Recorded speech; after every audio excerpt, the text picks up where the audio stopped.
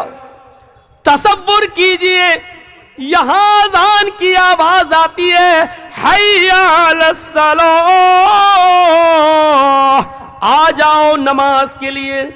اس آواز کو سن کر ایک غریب آدمی، ایک مسکین آدمی، ایک رکشہ چلانے والا آدمی، ایک مزدوری کرنے والا آدمی، 200-300 روپے روز کمانے والا آدمی، لوگوں کا سامان اپنے سر پہ لاد کر کلی گیری کا کام کرنے والا ایک آدمی اس اذان کو سن کر مسجد میں جاتا ہے۔ ہاں وہ خانے کعبہ میں جاتا ہے، وہ مزدور ہے، غریب ہے، اور پہلی صف میں جا کر بیٹھ جاتا ہے۔ لائن سے صف لگ گئی ہے، صف کے اندر اب جگہ باقی نہیں رہی ہے، کوئی بھی آدمی پیچھے آتا ہے تو وہ صف کے اندر اب نہیں جا سکتا ہے۔ ہاں پہلی صف بھر گئی ہے، اس صف کے اندر ایک قلی بھی ہے، مزدور بھی ہے، غریب آدمی بھی ہے، 100-200 روپے روزانہ کما کر اپنے بیوی بچوں کا پیٹ پالنے والا بھی ہے، رکشہ چلانے والا بھی اسی پہلی صف میں موجود ہے۔ اب سعودیہ کا بادشاہ آ رہا ہے، ابھی جماعت کھڑی نہیں ہوئی ہے، لیکن سعودیہ کے بادشاہ کو بھی اس بات کی ہمت نہیں ہے کہ وہ اس مزدور سے کہہ سکے ہٹو میں آیا ہوں، اب تم پیچھے چلے جاؤ، اگلی صف کے اندر میں کھڑا ہو کر نماز پڑھوں گا۔ کسی امیر سے امیر آدمی کی طاقت نہیں ہے کہ اس غریب کو اگلی صف سے ہٹا دے اور اس کی جگہ پر خود کھڑے ہو جائے، نہیں، اگر وہ ہٹاتا ہے تو وہ ناکارہ مانا جائے گا، نامراد مانا جائے گا۔ اب اس غریب آدمی نے چونکہ پہلے آ کر پہلی صف میں جگہ لے لی، اب اس کو پہلے صف کے ثواب سے آپ نہیں روک سکتے ہو۔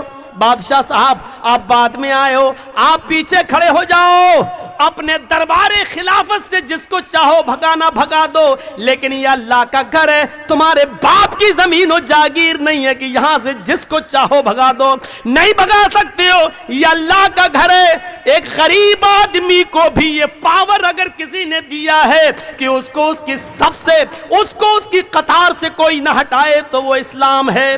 اسلام کی اسی خوبی کو دیکھ کر تو ڈاکٹر امبیڈکر اسلام لانے کو تیار ہو گیا تھا، لیکن ہمارا کردار، ہماری نا اتفاقی، ہماری فرقے بازی جب دیکھی تو اس نے اسلام کو بھی چھوڑ دیا۔ مسلمانوں میں اتنے فرقے، اتنے طبقے، اب اسلام لانے کے بعد بھی ہمیں سوچنا پڑے گا کہ حنفی بنے کہ شافعی بنے کہ مالکی بنے کہ حنبلی بنے کہ اہل حدیث بنے، کیا بنے؟ تب اس نے اسلام کو بھی چھوڑ دیا، ورنہ اسلام کی خوبی نے اس کو اپنے بندھن میں باندھ دیا تھا، لیکن ہماری نا اتفاقی، ہمارے افتراق، ہمارے انتشار نے اس کو بدل دیا۔ پھر وہ گوتم بدھ کے دھرم کو سویکار کرنے پر مجبور ہو گیا، بدھسٹ بن گیا، لیکن اسلام سے متاثر ہو کر جانے والا تو پتا چلا کہ اسلام اس کو سب سے اچھا لگا، لیکن ہمارا کردار سب سے بیکار لگا، ہمارا اخلاق سب سے بیکار لگا، ہماری لڑائیاں سب سے بیکار لگیں، اس لیے کتنا بڑا نقصان ہوا کہ ڈاکٹر امبیڈکر اسلام نہیں لا سکا۔ دنیا کے اندر کوئی شخص اس غریب آدمی کو مسجد سے آج بھی ہماری مسجد میں اگر کوئی پہلی صف میں آ جائے اور بیٹھ جائے، یہ الگ بات ہے کہ مولانا جرجیس کو دیکھ کر آدمی خود اپنی جگہ دے دے کہ آئیے آپ یہاں آگے آ جائیے، یہ ایک الگ بات ہے، لیکن حقیقت یہ ہے کہ مولانا جرجیس کو پاور نہیں ہے کہ اگلی صف سے ہم کسی کو ہٹائیں، کسی کو بھگائیں اور کسی سے کہہ دیں کہ تم پیچھے چلے جاؤ، آگے ہم نماز پڑھیں گے، یہ پاور ہمیں حاصل نہیں ہے۔ اپنے اپنے گھروں میں لڑنا، اپنی اپنی دکانوں میں لڑنا، اپنے بازاروں میں لڑ لینا، لیکن ہمارے گھر میں آنا تو قدم سے قدم ملانا پڑیں گے، ٹخنے سے ٹخنا ملانا پڑے گا، کاندھے سے کاندھا ملانا پڑے گا، کأنہم بنیان مرصوص، ایسے بننا پڑے گا جیسے تم سیسا پلائی ہوئی دیوار ہو۔ جھگڑا نظر انداز کرنا پڑے گا، لڑائی جھگڑے بالائے طاق رکھنا ہوں گے۔ یہاں آپ اگر اپنے دشمن کے بغل میں جگہ ملے گی تو اس کے پاس ہی کھڑے ہو کے نماز پڑھنا پڑے گی. ہاں اگر تمہارا ورودھی تمہارا دشمن عالم ہے اور اس مسجد کا امام ہے تو وہی نماز پڑھائے گا اور تمہیں اس کے پیچھے نماز پڑھنا پڑے گی. میرے پیارے ساتھیو، اسلام نے ہمیں یہ درس دیا ہے، اسلام نے ہمیں یہ ایکتا کا پاٹھ پڑھایا ہے. لیکن آج کہاں چلی گئی ہماری سمانتا، کہاں چلی گئی ہماری یکسانیت، کہاں چلا گیا ہمارا اتفاق، کہاں چلا گیا ہمارا اتحاد. میرے پیارے بھائیو، آج اسلام کی وہ خوبی کہ جس کو اللہ کے نبی صلی اللہ علیہ وسلم نے یوں بیان کیا تھا، تَرَى الْمُؤْمِنِينَ فِي تَرَاحُمِهِمْ وَتَعَاطُفِهِمْ وَتَوَادِّهِمْ. مومن محبت میں اور عطف لطف و کرم میں، عفو و درگزری میں ایک جسم کے مانند ہوتا ہے. مسلمان ایک جسم کی طرح ہوتا ہے. اگر جسم کے ایک حصے کو تکلیف پہنچتی ہے تو پورا کا پورا جسم درد سے کراہتا ہے. کبھی آپ نے سنا ہے انگلی کٹ گئی ہو تو دوسرے ہاتھ نے کہا ہو مجھے کیا مطلب، بھگ تیرے ہاتھ کی انگلی کٹی ہے، میرا تو صحیح ہے. کبھی سوچا ہے آپ نے، کبھی غور کیا؟ پورا جسم یہ کہہ رہا انگلی کٹی مجھے کیا مطلب؟ نہیں، اگر انگلی کٹی ہے تو درد پورے جسم کو ہوتا. اللہ کے رسول نے کیا مثال دی ہے. اپنے معاشرے کے اندر مسلمان ایسا ہی ہوتا ہے. ایک کو تکلیف پہنچے تو وہ تکلیف ایک کی نہیں ہونی چاہیے، پورے معاشرے کی، پورے سماج کی ہونی چاہیے.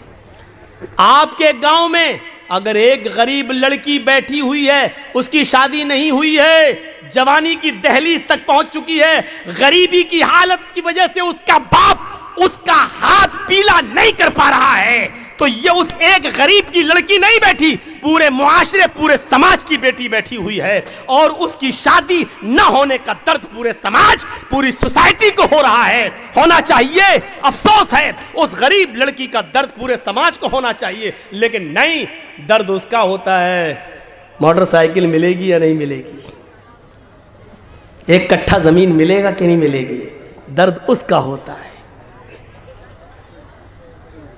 ہمیں بنایا کیا تھا اور ہم بن کیا گئے،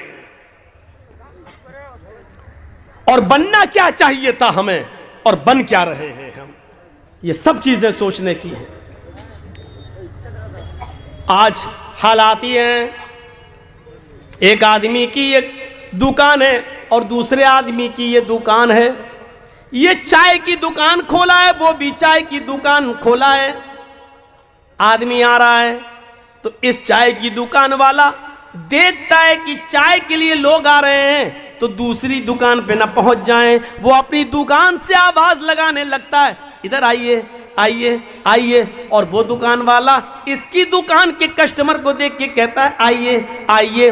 یہ صورتحال ہے. آج ہمارا نام محمد اسلم ہے، دوسرے دکان والے کا نام محمد اکرم ہے. نہ اسلم کو اکرم کی فکر ہے، نہ اکرم کو اسلم کی فکر ہے.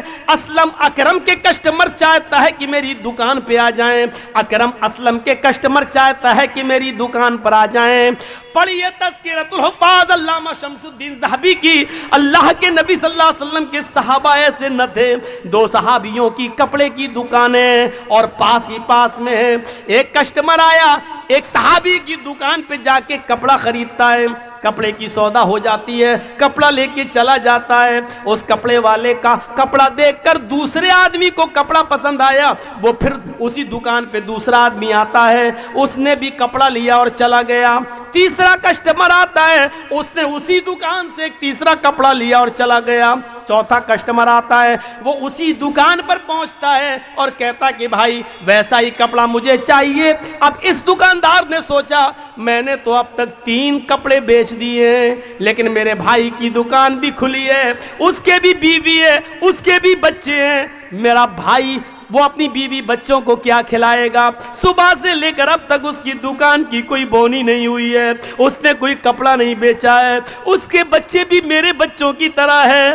پھر کیوں نہ ہم مدد کریں. اس آدمی نے کہہ دیا کہ میرے پاس وہ کپڑا تھا ختم ہو چکا ہے, 2-3 لوگ خرید چکے ہیں, ایسا کرو کہ میرے پڑوس میں میرے بھائی کی دکان ہے, اب تم وہاں جا کر وہ کپڑا لے لو, مجھ سے اچھا کپڑا اس دکان پہ تمہیں مل جائے گا. اس نے اپنی دکان کا کسٹمر دوسرے کی دکان پر, اپنے پڑوسی کی دکان پر بھیج دیا, صرف یہ سوچ کر کہ اس کے گھر میں بھی چولہا جلنا چاہیے, اس کے گھر میں بھی چولہا جلنا چاہیے, اس کے بیوی بچے ہیں, اس کے گھر میں بھی خوشی ہونی چاہیے. میرے بھائیوں, کل تک یہ درد تھا اور یہ اسلام کی تعلیمات کی خصوصیت تھی کہ جس نے ایک صحابی کے دل میں یہ بات ڈالی, لیکن آج یہ تعلیم کا اثر کہاں چلا گیا ہے. کل تک یہ درد تھا, ہمارے 3 کپڑے بک گئے ہیں, میرے پڑوسی کا بھی بکنا چاہیے. یہاں تو دوسرے کے کسٹمر چھین لیتے ہیں, سنو ہمارے ہاں اور سستا مل جائے گا, وہ 100 کا دے رہا, آؤ ہم 80 کا دے رہے ہیں, ادھر آؤ. اور یہ کمپٹیشن سب میں چل رہا ہے. ایک رکشے والے سے بات ہو رہی ہے, ہاں کتنا لوگے وہاں تک کا کٹیار, یہاں کتنا لوگے کا 100 روپے. دوسرا آٹو والا آ گیا, سنیے بھائی صاحب 80 دے دینا. یہ ہر جگہ چل رہا ہے, جبکہ سودے پہ سودا حرام ہے, نہیں ہونا چاہیے. جب تک ایک آدمی کی بات کمپلیٹ ختم نہ ہو جائے تب تک دوسرے کو, یہی بات معاملہ نکاح کا ہے, ایک لڑکے کا پیغام کسی لڑکی کے ساتھ نکاح کا چل رہا ہے, جب تک وہاں سے بات فائنل نہ ہو جائے دوسرے آدمی کو اپنے نکاح کا پیغام اس جگہ نہیں بھیجنا چاہیے, نہیں بھیجنا چاہیے. یہ اسلامی تعلیمات ہے, جرجیز کے باپ کے گھر کی نہیں ہے, یہ اسلامی تعلیمات ہے. میرے بھائیوں, اس پر ہمیں اور آپ کو غور کرنا چاہیے اور سوچنا چاہیے. یہاں تو کچھ کٹھ ملے ایسے بھی پیدا ہو گئے ہیں جو دکانیں بند کرانے کے لیے انڈے کاٹتے ہیں, دھاگے پڑ کے دیتے, لے اس کو فلاں دکان کے سامنے گاڑ دینا, اس کی دکان بند ہو جائے گی, تیرے کسٹمر آنے لگیں گے. یہاں ایسے بھی کٹھ ملے پیدا ہوئے ہیں, ان کو میں کٹھ ملا کہتا ہوں, مولانا نہیں. ایسے بھی کٹھ ملے پیدا ہوئے جو کہتے ہیں کہ یہ لے اپنی دکان پہ لٹکا لینا, دوسرے کی دکان کے سامنے زمین کھود کر یہ کاغذ گاڑ دینا, اس کے یہاں کسٹمر کوئی نہیں آئے گا, تیرے یہاں آئیں گے. ہمارے نبی ایک کی دکان چلانے اور ایک کی دکان بند کرنے کے لیے نہیں آئے تھے. یہ عقل کہتی ہے ہمارے نبی اس لیے آئے کہ تمہاری بھی دکان چلے اور تمہاری بھی چلے, تمہارے بیوی بچے کھائیں اور تمہارے بھی بیوی بچے کھائیں. آئے کٹھ ملاؤ, مجھے ایسی دعا بتا دو جو اللہ کے نبی نے ایسی دعا بتائی ہو کہ اس دعا سے تمہارے کسٹمر تو آئیں اور دوسرے کی دکان بند ہو جائے. مولوی جرجیز کو ابھی تک ایسی دعا نہیں ملی ہے. اے کٹھ ملاؤ, تمہارے پاس وہ دعا کہاں سے آئی, ذرا مجھے بھی بتا دو, ہم بھی تو جانے کہ وہ دعا تم نے کہاں سے سیکھی ہے, کہاں سے پڑھی ہے, کس حدیث میں پڑھی ہے, قرآن کی کون سی آیت ہے. نہیں دے پاؤ گے. فَأَتُوا بُرْحَانَكُمْ إِن كُنتُمْ صَادِقِينَ, اگر تم اپنے دعوے میں سچے ہو تو دلیل پیش کرو, ایسی کوئی دلیل لے کر آؤ. یہ اسلام کی خصوصیت تھی, یہ اس کی تعلیمات کی خصوصیت تھی.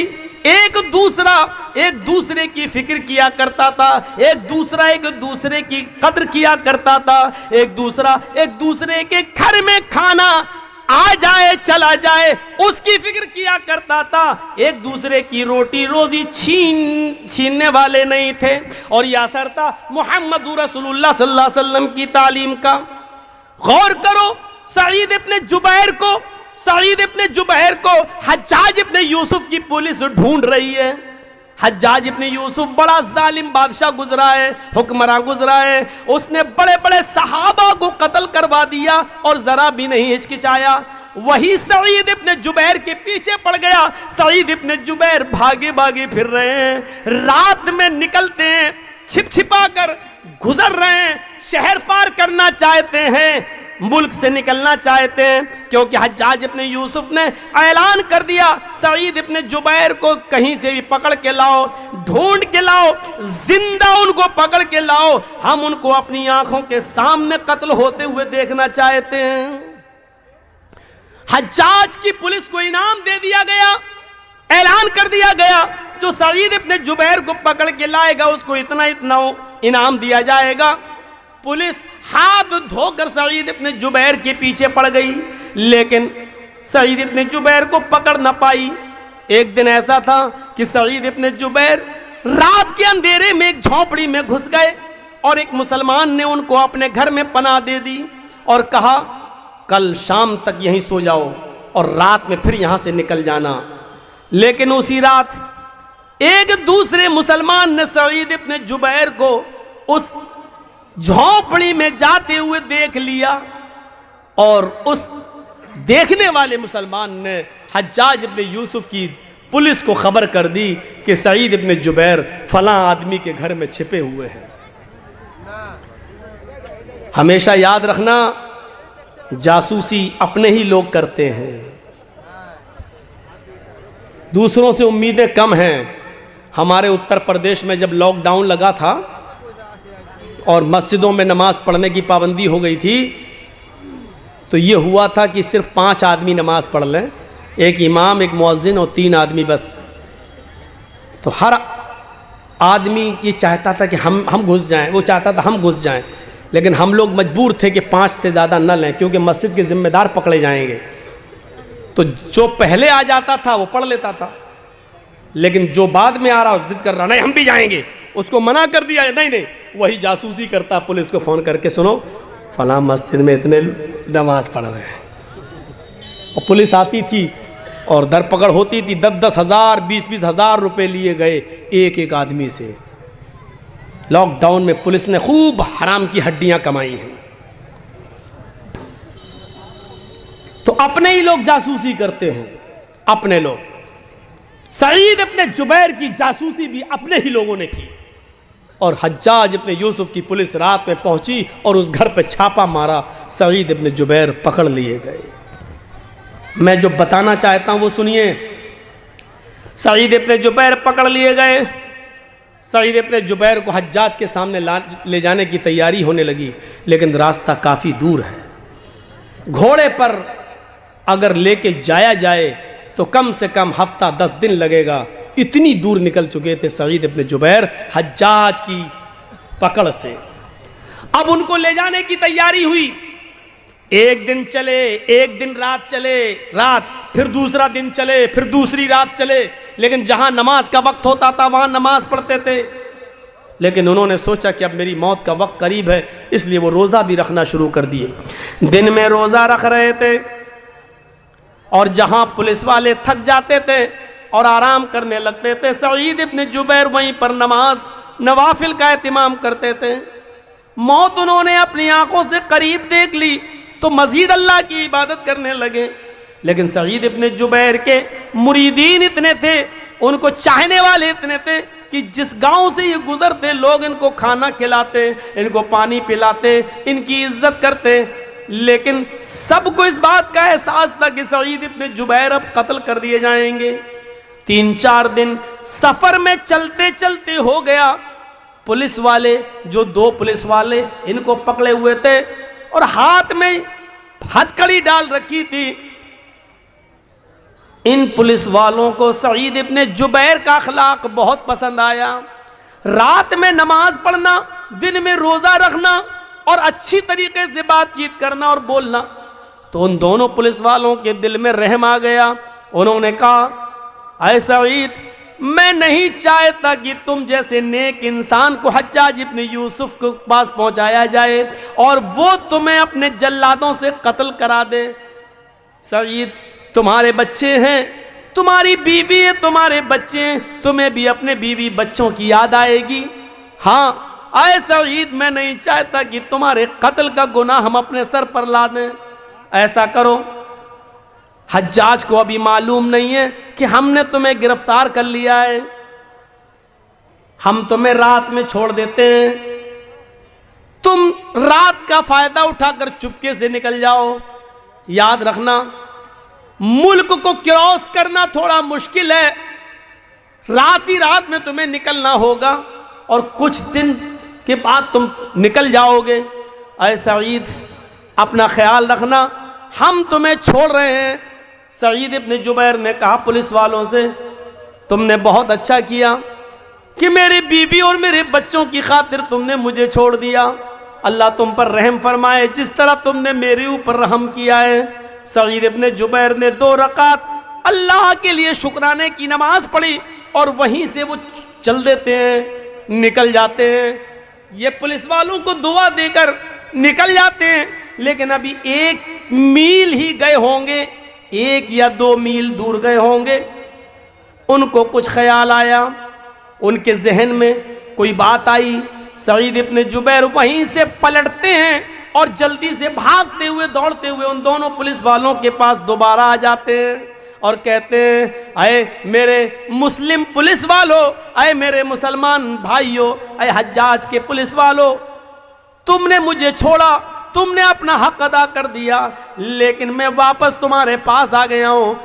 مجھے اچھا نہیں لگ رہا ہے کہ میں واپس جاؤں، جب تم دونوں نے مجھے گرفتار کر ہی لیا ہے تو مجھے حجاج کے پاس لے کر چلو۔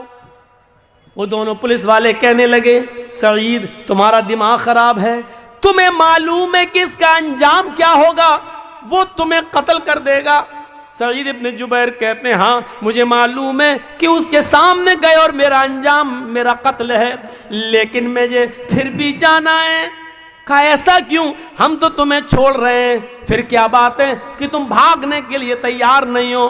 سعید ابن جبیر نے کہا، آئے پولیس والو، جس مسلمان جاسوس نے میری جاسوسی کی ہے، جس مسلمان جاسوس نے میری جاسوسی کی ہے اور تمہیں بتایا ہے کہ سعید فلاں گھر میں گھسے ہیں، اس جاسوس کو یہ بھی معلوم ہوگا کہ تم دونوں نے مجھے گرفتار کر لیا ہے، کیونکہ جاسوس ایک ایک چیز کی نظر رکھے ہوئے ہے۔ جب تم دونوں نے مجھے گرفتار کر لیا ہے تو اس کی خبر اس جاسوس کو ضرور ہوگی۔ تم مجھے چھوڑ رہے ہو تو جاسوس کو اس بات کی بھی خبر ہوگی کہ تم مجھے چھوڑ رہے ہو، اور جب حجاج کے سامنے تم جا کر یہ کہو گے کہ مجھے سعید ابن جبیر نہیں ملے، لیکن اگر اس جاسوس نے یہ کہہ دیا مل گئے تھے، میری آنکھوں کے سامنے ان کو پکڑا بھی تھا لیکن بعد میں چھوڑ دیا، تو پھر حجاج ابن یوسف جیسا ظالم آدمی یہ سن لے گا اور جان لے گا کہ تم دونوں نے مجھے گرفتار کر کے چھوڑ دیا ہے، تو پھر وہ تم دونوں کی گردن اڑا دے گا۔ سعید ابن جبیر نے یہ سیکھا ہی نہیں ہے کہ ہم اپنی جان بچانے کے لیے تم دونوں کی جان کو مصیبت میں ڈال دیں، تم دونوں کی جان کو خطرے میں ڈال دیں۔ نہ ہمارا نبی اس بات کی اجازت دیتا ہے، نہ ہمارا قرآن اس بات کی اجازت دیتا ہے، نہ ہمارا اسلام اس بات کی اجازت دیتا ہے۔ آئے پولیس والو، ہم تو بچ جائیں گے، لیکن ہمارے بارے میں جب پتا چلے گا کہ تم دونوں نے ہمیں چھوڑ دیا تو پھر حجاج تم دونوں کو قتل کر ڈالے گا۔ سعید ابن جبیر پھر نہیں مانے اور ان دونوں پولیس والوں نے مجبور ہو کر سعید ابن جبیر کو حجاج کے سامنے پیش کر دیا، اور حجاج نے ان کے ہاتھ پیچھے سے بندھوا کر خونی چمڑا بچھا کر جلاد کے ہاتھ میں تلوار دے کر کہا کہ میری آنکھوں کے سامنے سعید کو قتل کر دو، اور سعید کی گردن نیچے ہوتی ہے اور حجاج ابن یوسف کے جلاد نے ایک زوردار تلوار مار کر سعید ابن جبیر کو قتل کر دیا۔ پورے واقعے سے کیا ملا ہے؟ پورا واقعہ بتانے کا مقصد یہ تھا کہ سعید ابن جبیر نے اپنی گردن پہ تلوار چلانا گوارا کر لیا، لیکن ان 2 مسلمان پولیس والوں کی جان کو خطرے میں ڈالنا گوارا نہیں کیا۔ یہ اسلام کی تعلیم تھی۔ وہ اپنے لیے جو پسند نہیں کرتے تھے ان پولیس والوں کے لیے بھی انہوں نے پسند نہیں کیا۔ وہ اتنی سی بات اس نے کہہ دی تھی کہ دونوں ہاتھ میرے ہیں، میں داہنے ہاتھ سے نہیں کھاتا، بائیں ہاتھ سے کھاتا ہوں، آپ کا کیا جا رہا ہے؟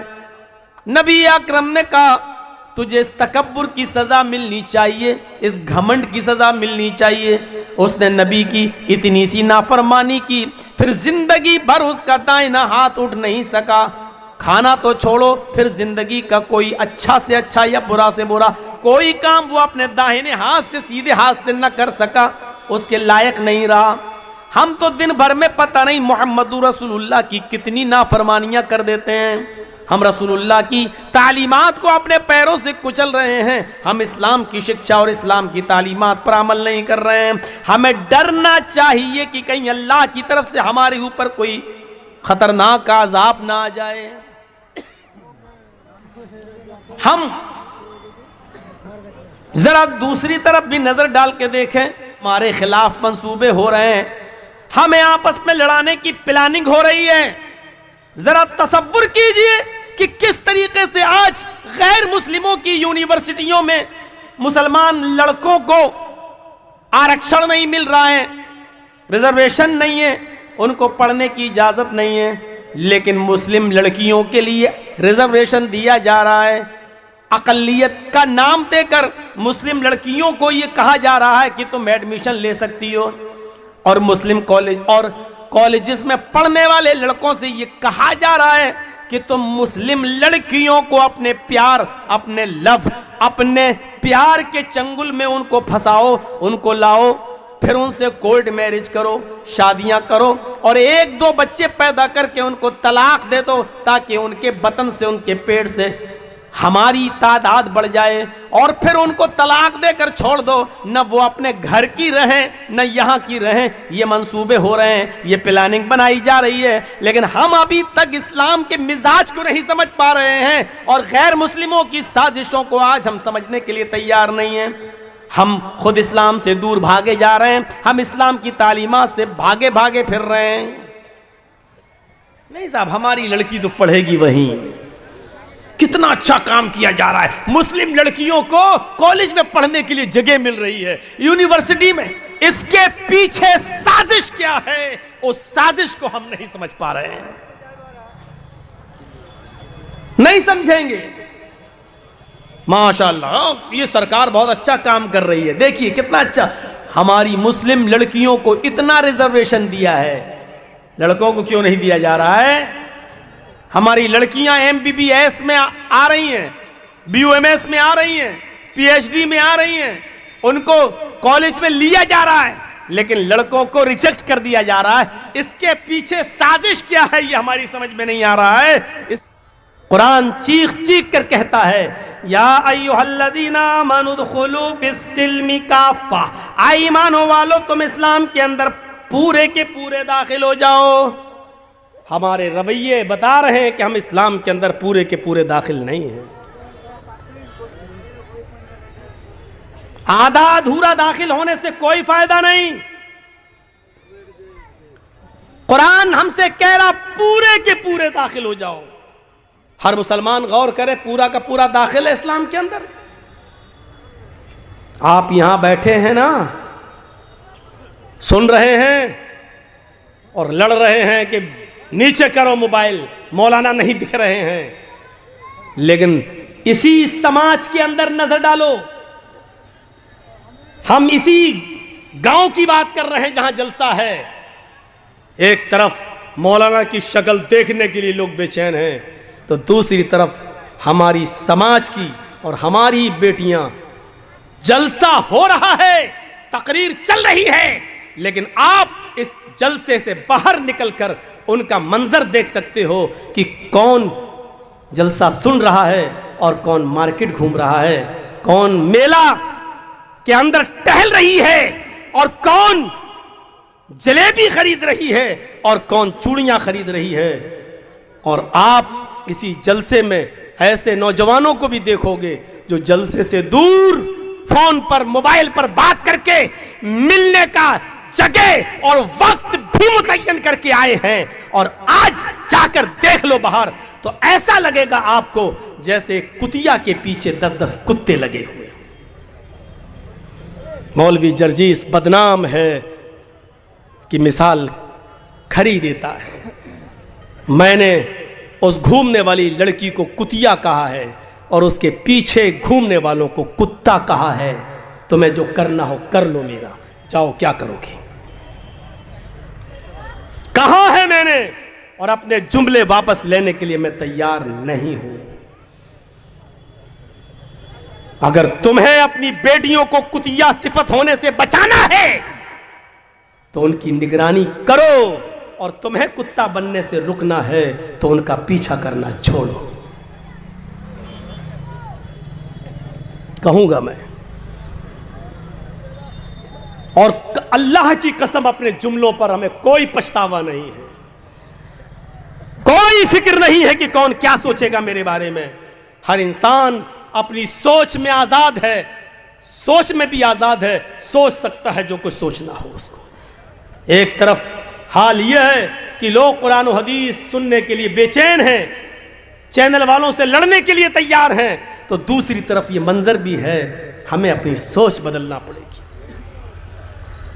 اسلام کے نیم اور قانون کو پوری طریقے سے فالو کرنا پڑے گا، چاہے ہماری سمجھ میں آئے یا نہ آئے۔ ہمیں اسلام کے اندر پورا کا پورا داخل ہونا پڑے گا۔ 2-4 نمازیں پڑھ لینے سے ہم مسلمان نہیں ہیں، 2-4 روزے رکھ لینے سے ہم مسلمان نہیں ہیں۔ معاف کیجئے گا، بہت سخت مثال دے رہا ہوں، 2-4 عبادتیں کر لینے سے آپ مسلمان نہیں کہلائے جائیں گے۔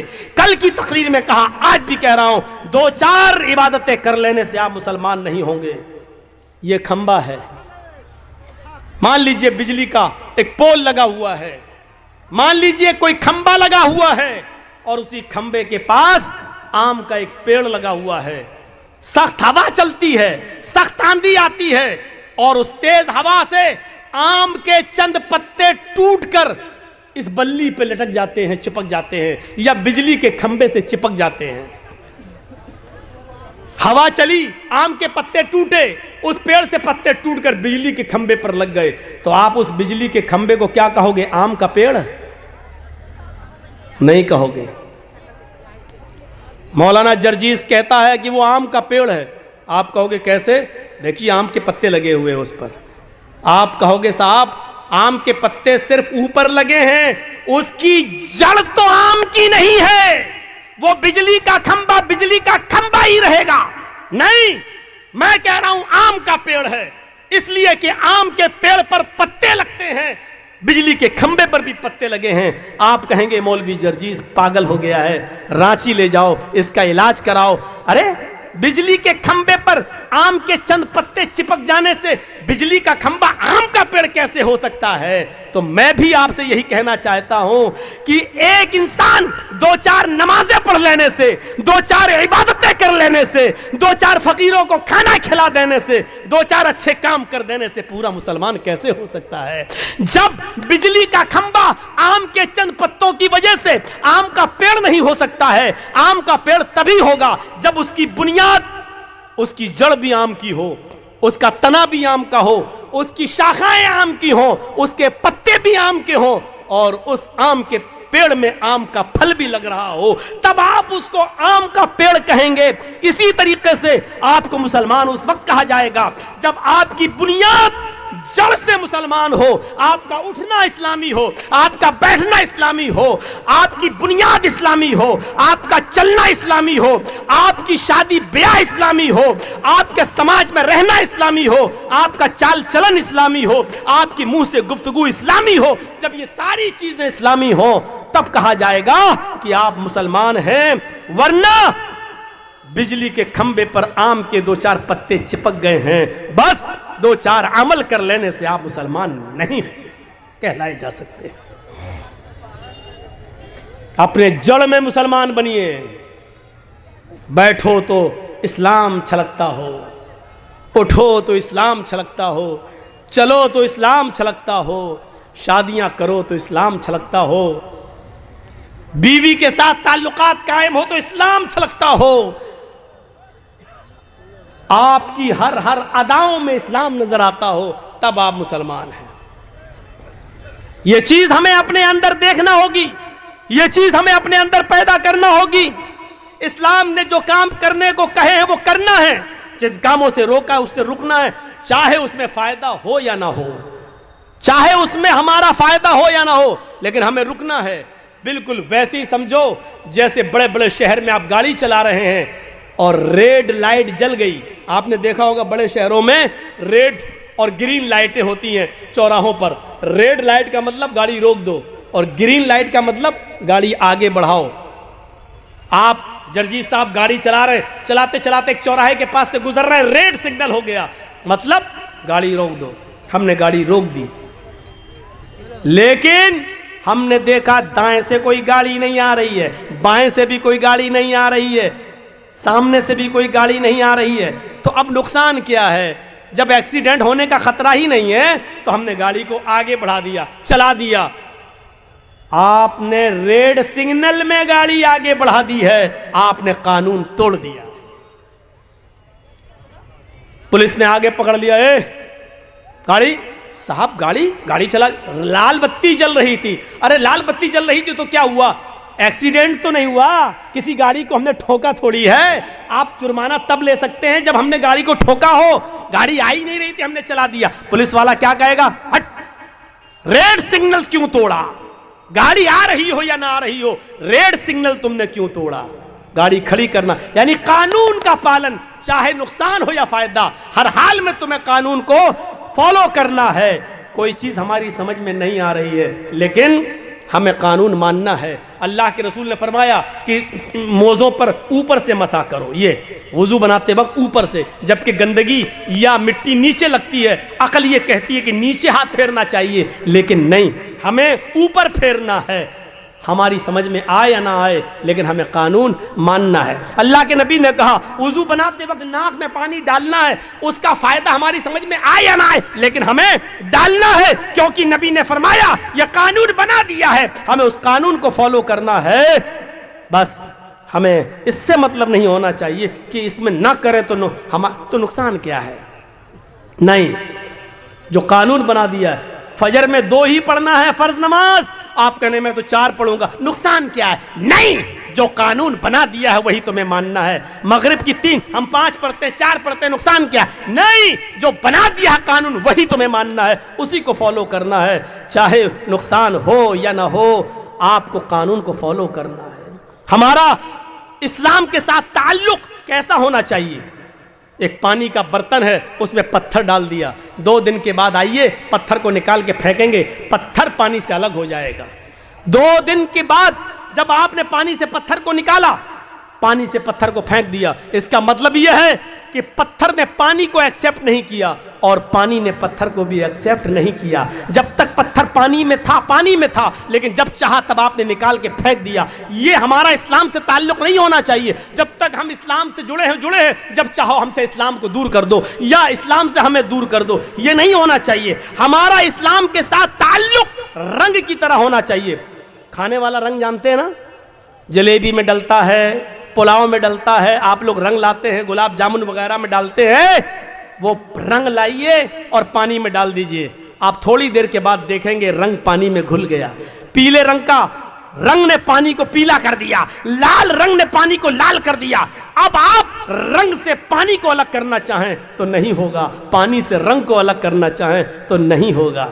کیوں؟ کیونکہ پانی نے رنگ کو اپنے اندر سما لیا اور رنگ نے پانی کو اپنے رنگ میں رنگ لیا۔ اب دونوں ایسے گھل مل گئے کہ پانی سے رنگ کو آپ الگ نہیں کر سکتے اور رنگ کو پانی سے الگ نہیں کر سکتے۔ یہی تعلق ہمارا اسلام کے ساتھ ہونا چاہیے۔ اسلام میں ہم ایسے گھل جائیں، اسلام میں ہم ایسے جذب ہو جائیں کہ ہم سے اسلام کو دور کیا جائے تو نہ ہو سکے اور اسلام کو ہم سے دور کیا جائے تو نہ ہو سکے۔ ہماری سانس آخری سانس تک اسلام رہے، آخری سانس تک، مرتے دم تک ہماری زبان سے یہی نکلے، لا الہ الا اللہ، لا الہ الا اللہ۔ نہ ہم کو اسلام سے دور کیا جا سکے، نہ اسلام کو ہم سے دور کیا جا سکے۔